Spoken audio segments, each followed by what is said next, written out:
முருகப்பெருமானை பாலமுருகனாக தனியாகவோ வள்ளி தெய்வானையுடனோ தரிசித்திருப்பீர்கள். ஆனால் அவர் தந்தை மீது கொண்ட பயத்தில் தன் அன்னையின் இடுப்பில் அமர்ந்திருக்கும் அரிய காட்சியை காண வேண்டுமா?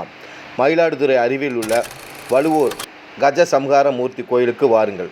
ஐயனார் எனப்படும் சாஸ்தா அவதாரம் செய்த திருத்தலம் என்ற சிறப்பும் இவ்வூருக்கு உள்ளது. தர்காவனம் என்ற காட்டில் தங்கள் துணைவியாருடன் இணைந்து யாகம் செய்து சிவனை மகிழ்வித்தனர் பல ரிஷிகள். அதே நேரம் தங்கள் யாகத்தால் தான் சிவனே நன்றாக இருக்கிறார் என ஆணவம் கொண்டனர். இவர்களது ஆணவத்தை அடக்க மாறு வேடத்தில் சிவன் காட்டுக்குள் வந்தார். அவரது அழகில் மயங்கிய ரிஷியின் துணைவியார் அவர் பின்னே சென்றனர்.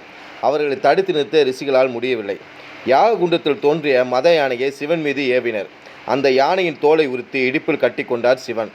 வந்தவர் தெய்வசக்தி உள்ளவர் என்பதை உணர்ந்த ரிஷிகள் காலில் விழுந்தனர். தன் சுயரூபத்தை காட்டினார் சிவன். ரிஷிகளின் ஆணவம் நீங்கியது. யானையை சம்காரம் செய்தவர் என்பதால் இவருக்கு கஜ சம்கார மூர்த்தி என பெயர் வந்தது. கஜம் என்றால் யானை.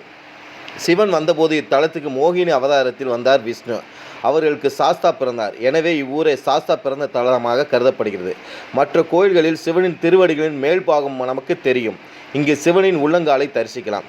யானை தோலை போர்த்தி இடது உள்ளங்காலை உயர்த்தி காட்டிய நிலையில் உள்ள கஜ சம்கார சிற்பம் வேறு எங்கும் காண இயலாது.